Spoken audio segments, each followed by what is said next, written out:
9 of the 22 victims of the Nova Scotia rampage died in fire set by the gunman, investigators say. Newly released details about a murder rampage that spans 16 crime scenes are as puzzling as they are disturbing.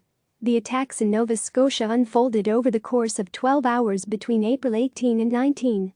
Of the 22 people killed, 13 were shot, and 9 died in house fires, Royal Canadian Mounted Police said Tuesday. RCMP said the gunman also killed or wounded animals and pets that he found at the homes. Police believe Gabriel Wortman, 51, acted alone in the shootings and arsons. He posed as a police officer, wearing an RCMP uniform and driving what looked like a police cruiser during a lengthy manhunt across the Canadian province, police said. Wortman died after a confrontation with authorities. Now, Canadian police say they've expanded their investigation into the U.S. as they continue to speak to witnesses and search for a motive. The RCMP would not elaborate on the nature of the investigation in the U.S. But last week, police said they believe Wortman acquired at least some of his weapons in the U.S. Investigators said the gunman had several semi-automatic handguns and at least 2 semi-automatic rifles, one of which witnesses described as a military-style assault weapon. The gunman wore a real police uniform. RCMP is investigating how the gunman was able to impersonate a police officer.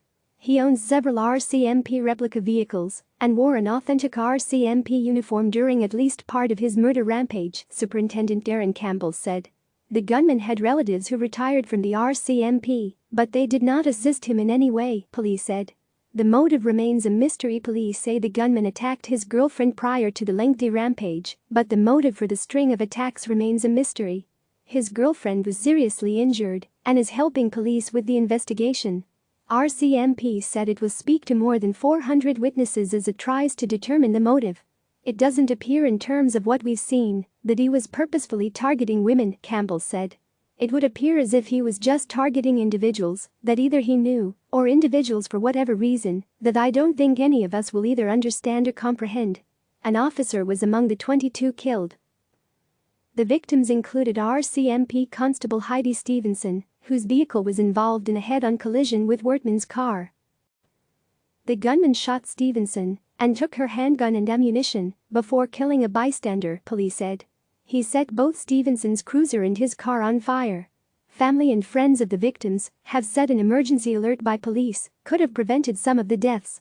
Police have admitted they failed to issue a timely alert to the public. We hear the families of the victims full force, Campbell said Friday. They have every right to ask these questions, and they have every right to be angry. Police have said that they learned about the gunman's clothing and vehicle from a witness between 7 a.m. and 8 a.m. on Sunday. The formal process for issuing an alert was started, but it took several hours to make its way up the chain of command, police said. Nearly 3 hours later, an alert had still not been issued. Nick Beaton, whose wife Kristen was killed in the attacks, said he believes an alert would have saved Kristen's life.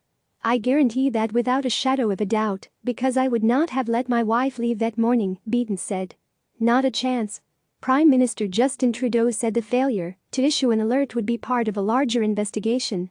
I think there are many families grieving incredible losses right now who are asking themselves questions about how things could have been different, how they might have been able to be warned earlier, Trudeau said.